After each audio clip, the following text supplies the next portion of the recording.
The conference room was silent.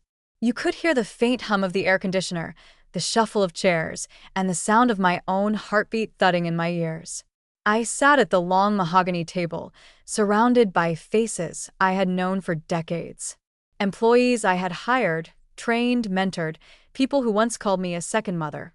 And now all of them were watching, waiting, unsure what to do as my daughter-in-law, Heather, stood at the head of the table in her tailored navy suit and declared the end of my career.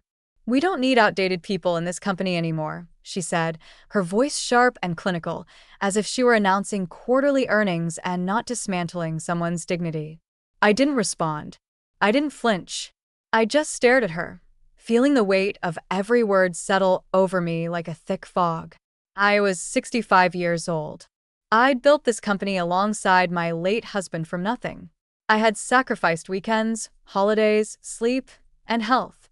I had given my life to this place, and now I was being asked to walk away with nothing but a cardboard box. I glanced around the room. No one met my eyes. Some looked down at their notepads. A few shifted uncomfortably in their seats. One young woman, Rachel from accounting, looked like she might cry.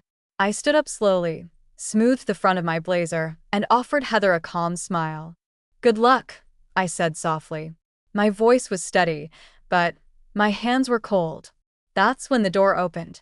Everyone turned, and there he was, my son, Michael, tall, polished, still in his travel clothes with a look of confusion and urgency on his face. "Mom," he asked, stepping into the room. "What's going on?" I didn't answer. I just looked at Heather. She had turned pale. Her perfectly composed expression faltered for the first time. I didn't know what was about to happen, but I knew this wasn't the end. This was only the beginning. Before all this, before the betrayal, before the public humiliation, I was just a mother with a dream. Not a big dream, not one for fame or power. I simply wanted to build a life for my son and give him a future brighter than the one I had. My name is Elaine Turner. I was 28 when my husband Mark and I launched Turner Company out of a rented garage space. We had no money, but we had grit. Mark was the numbers guy. I was the organizer, the negotiator, the glue. Together, we turned late nights into contracts and small wins into big partnerships. Then, 5 years in, he got sick pancreatic cancer. By the time they found it, we had less than a year left with him. I watched the strongest man I knew fade away while still managing payroll, handling vendors, and keeping the office running. When Mark passed, Michael was 15. I remember standing in our kitchen after the funeral, looking at my teenage son trying to hold it together. And I knew this company couldn't fall apart. Not just for our employees, not just for the business, but for Michael, for our family's legacy. I came back to work the next Monday like nothing had changed. I smiled when clients visited. I chaired the board meetings. I signed checks. And when I got home, I cooked dinner, helped with homework, and folded laundry. For years, I carried both roles, CEO and mom, without complaining. Michael went to college, graduated with honors, and eventually joined the company. I was proud, even though I knew deep down that my job wasn't just building spreadsheets anymore. It was slowly handing over what I'd built. And I was okay with that. You see, sacrifice is quiet. It doesn't ask for applause. You do it because you love someone, because you want to see them thrive. I never expected a statue or a plaque, but I also never expected to be discarded like a worn-out tool. Now, standing in that conference room, I wondered if any of them truly knew what it had cost me. The sleepless nights, the birthday parties missed, the vacations postponed, the back pain, the lonely dinners, all the things I'd given up to make sure this company, this family, survived. But I said nothing because real sacrifice doesn't need recognition. It only needs the truth to come out, and eventually it will. I still remember the first time I met Heather. Michael had called me a few days before, his voice bright and boyish in a way I hadn't heard in years. "Mom, there's someone I'd really like you to meet. She's special." It was the first time he'd ever used that word about someone he was dating. I spent the next 2 days deep cleaning the house, ironing napkins, and preparing his favorite pot roast, just like I used to when he came home from college. Heather arrived on a Sunday afternoon. She was stunning, tall, blonde, elegant in that effortless kind of way that makes you question your own posture. Her handshake was firm, her smile flawless. She complimented the roast, asked about old photos, and laughed in all the right places when I told stories about Michael's childhood. To anyone else, she was perfect, educated, polished, warm. But there was something off. Maybe it was the way she kept looking around the house like she was cataloging it, or the slight pause before she answered questions about her own past, or how she subtly corrected Michael's stories as if she needed to control the narrative. I told myself I was being paranoid, that I was just protective, that I was looking for flaws because no one was ever going to be good enough for my son. So I smiled.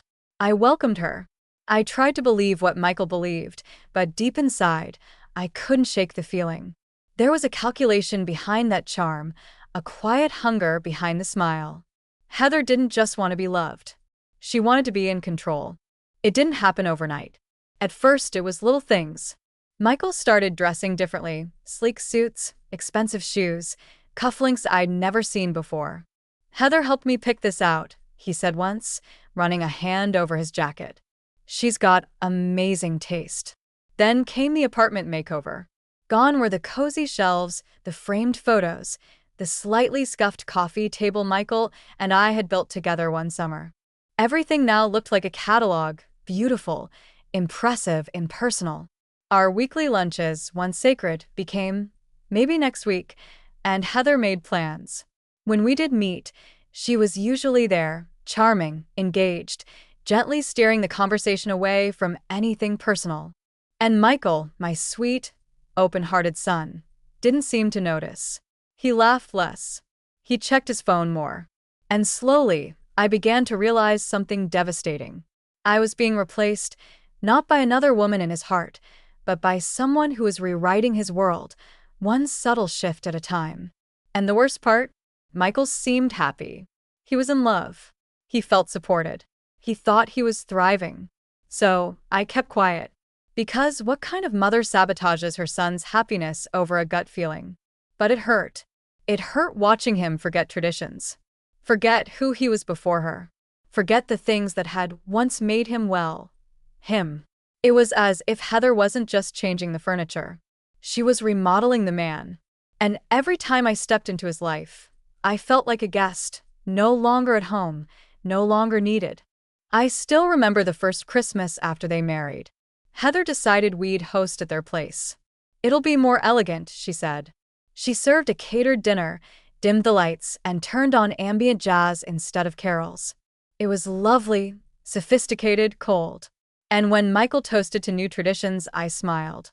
But inside, a part of me quietly broke. Because sometimes the deepest betrayals don't come with shouting or cruelty. They come wrapped in silk ribbons and soft voices that gently push you out of the frame until one day you realize you're no longer in the picture at all.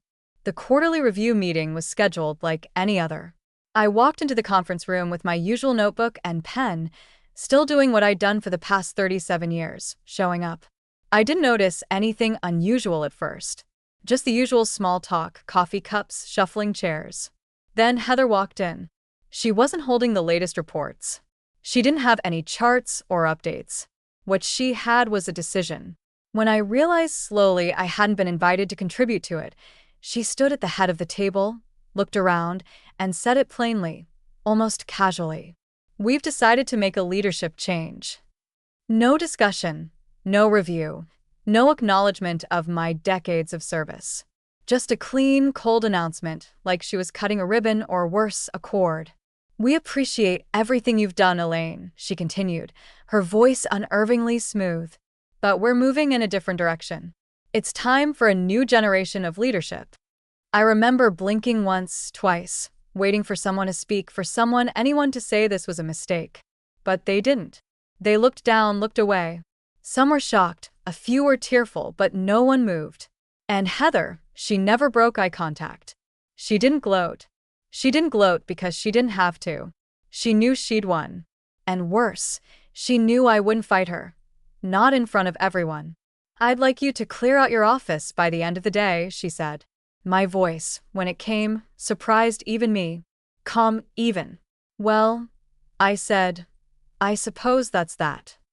I stood, picked up my notebook, and walked out with my head held high. I didn't give her the satisfaction of tears. But as I reached the elevator, something inside me whispered, "She's not doing this out of ambition. She's doing it out of fear." And I was right. She didn't want me out of the company. She needed me out. Oh, because somewhere along the way, I had started asking the right questions, and I was getting too close to the truth. I went home that afternoon with a cardboard box in my arms and 1,000 thoughts in my head. I placed the box gently on my kitchen table and stood there staring at it. Inside were 3 picture frames, a chipped coffee mug, a wilted plant, and the remnants of a career built over nearly 4 decades. But I didn't cry. Not because I wasn't heartbroken, but because something didn't sit right. Heather had been waiting for this. It wasn't a sudden decision. It was rehearsed, clean, precise, and that made me suspicious. I opened my laptop out of habit more than anything else. My access to the company systems should have been revoked by now, but it wasn't. And there it was, my full administrative dashboard still live. That's when I saw it. A series of internal fund transfers. At first, the amounts were small, $2,000 here, $5,000 there, but over the past 6 months, they had grown. A recent transfer showed $50,000, moved to a consulting firm I didn't recognize. I clicked deeper. The name on the authorizations made my blood run cold. Evans, Michael, or someone using his credentials. I scrolled through pages of transactions. 23 unauthorized transfers, all signed by Heather and supposedly approved by Michael. Was my son involved? I didn't want to believe it. I couldn't, but I had to know the truth. I printed every document, every signature page, every financial summary. My hands trembled as I fed the paper into the printer. If Michael was part of this, if Heather had convinced him to push me out so they could bury something, then this wasn't just betrayal. It was criminal. The sound of a car door slamming outside made me freeze. I peeked through the curtain. Michael's car was in the driveway. He was home early, and judging by his face, something wasn't right. He rushed to the door, not even knocking. "Mom," he said breathlessly. "What happened today?" Heather said, "You quit." "But I've been getting calls all afternoon. People are saying you were fired and something about embezzlement." I looked at him, and for the first time, I didn't see my little boy. I saw a man about to face a truth he wasn't ready for. "Sit down, Michael," I said, my voice low and steady. "We need to talk." Michael didn't sit right away. He stood there tense, fists clenched, trying to hold on to the version of the story he hoped was true. But hope is a fragile thing when it's built on lies. I slid the folder across the table toward him. Dozens of printed pages, transaction logs, email alerts, signature authorizations, all in black and white, all leading to one place. Heather. He opened the folder slowly, as if afraid of what he might find. His eyes scanned the first page, then the second, then the third. With each line, the color drained from his face. This is my name," he said quietly, pointing to a signature. "But I didn't sign this. I wasn't even in the office that day. I was in Chicago." He looked up at me, his eyes wide with disbelief. "She forged my name." I nodded. "And the money?" "Over 200,000. I said gently. "All routed through fake vendor accounts. Some registered in Delaware, others offshore." He pressed a hand to his forehead and sat down hard in the chair across from me. For a moment, he didn't say anything. Then he whispered, "How could she do this?" I didn't answer because sometimes silence says more than words ever could. Michael looked up, pain etched across his features. "She told me you were retiring, that you'd said you were ready to step away. She made it sound like your decision." "She needed me gone," I said quietly, because I was the only one asking the right questions. He shook his head. "I feel like a fool." "You're not," I replied, reaching across the table to take his hand. "You trusted her. That's not foolish. That's love." He let out a shaky breath. "What do we do now?" "We find out how deep this goes," I said. "We gather everything, and then we go to the authorities." He nodded slowly. Then something in his expression shifted. A flicker of anger, of resolve. "She didn't just lie to me," he said. "She stole from the company. She tried to erase you, and she almost succeeded." I could see it now. His faith in Heather cracking under the weight of facts. Not gossip, not emotion, just truth. Cold, clear, unforgiving. Michael stood up taller now, stronger. "We're going to fix this," he said. "And she's going to answer for every lie." And just like that, the man I'd raised was back. Not broken. Awake. The next morning, we arrived at the office before sunrise. It felt strange walking back in after being escorted out just a day earlier. But this time, I wasn't alone. Michael walked beside me, silent but focused, his shoulders squared, his jaw clenched. He unlocked the front door with his own key, and we moved quickly through the empty halls. Heather wasn't in yet. We went straight to her office. Michael opened her desk drawers while I booted up her computer. Her passwords were easy to guess. She'd always underestimated how much attention I paid. It didn't take long. Emails between Heather and a man named Marcus Webb. Dozens of them. Romantic, strategic, sinister. Discussions about transferring company funds, faking invoices, building a narrative to push me out. Then we found something worse. Drafts of a divorce petition against Michael accusing him of emotional abuse, financial control, isolation. All carefully worded, all backed by fabricated messages, time-stamped photos, and phony witness statements. "She's been planning this for months," Michael muttered, scrolling through the files. "Maybe longer," he paused. "Mom," he said, pointing to a file labeled Ella Risk Archive. I opened it. There were screenshots of my activity logs, emails I'd opened, financial reports I had viewed. "She's been monitoring everything I do," I whispered. "Every move." Then we heard it. Heels clicking down the hallway. Heather was early. Michael looked at me. I nodded. "Let's do this." She stepped into the doorway and froze. "Mitchell," she said sweetly, eyes narrowing. "And Elaine, I thought we discussed your access being revoked." Michael didn't flinch. "Sit down," he said flatly. Heather hesitated, then walked in slowly, her smile brittle, her eyes darting between us. "I assume you found something," she said. "I found everything," Michael replied. He laid the papers out across her desk. Emails, transfers, the forged signatures. "I trusted you," he said, voice low. "I let you into my life, my company, my family." She stayed silent, the smile gone. "You betrayed all of it." For the first time since I'd met her, Heather had no words, just silence. And that silence told us everything we needed to know. 6 months later, I sat in my old office, the same office Heather had once stripped clean. The photos were back on the walls. My chipped coffee mug sat beside my favorite pen. The little succulent on the windowsill had survived despite everything. The company was healing. It hadn't been easy. We'd spent weeks talking to lawyers, meeting with investigators, rebuilding the trust Heather had so carelessly broken, but we made it.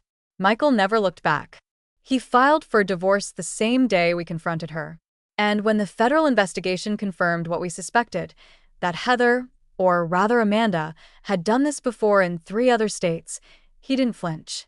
He faced every court date, every meeting, every consequence. And somewhere in that storm, something changed in him. He began to smile again. Not the tight, polite smile Heather had molded, but the crooked, honest one I hadn't seen in years. One evening, he stopped by my office after hours, 2 coffees in hand. "There's someone I want you to meet," he said. "Her name is Claire, a school teacher. Thoughtful, kind, with eyes that looked straight at you, not through you." She made Michael laugh without trying. And this time, I wasn't afraid. Because sometimes the pain doesn't just break you. It reshapes you. It teaches you to listen more carefully, to love more honestly, to stand a little taller. Heather thought she was erasing me, but all she did was remind me who I really was and who my son still is. We didn't just survive her. We reclaimed everything she tried to take. Betrayal doesn't always leave scars on the skin. Most of the time, it lives in the quiet places, the hesitation before you trust again, the double check before you believe what someone says, the long pause before you say, "I'm okay," and mean it. Heather left behind more than a financial mess. She left behind questions, doubts, wounds that didn't bleed, but still hurt. But here's what she didn't destroy. She didn't break the bond between a mother and son. She didn't erase the legacy of integrity we built over decades. And she didn't take away our ability to rebuild stronger, clearer together. I still think about the way she looked at me that final morning, like I was a threat she couldn't quite eliminate. And maybe in a way I was, because I refused to let her story become our story. Michael still carries the weight of what happened. Some days the shame creeps back in, the "how did I not see it" kind, and I remind him gently, "You saw what she wanted you to see." That's not weakness. That's love. There's no shame in believing in someone, only in refusing to believe the truth once it's clear. Today, Michael leads the company with steady hands. Claire sits in the front row at every company event, beaming like someone who believes in second chances. And me? I still show up, still lead, still love. Because healing isn't a destination. It's a choice you make every day to open your heart again, to keep showing up even after you've been hurt. If you've ever been betrayed, I want you to remember this. The people who lie, manipulate, and steal may shake your world, but they don't get to define you. You do. And your strength doesn't come from never being broken. It comes from rising after you are. So, if this story touched something in you, don't keep it to yourself. Leave a comment. Share your story. You never know who needs to hear that they're not alone. And if you found strength in this journey, share this video because truth deserves to be heard and healing deserves to be shared.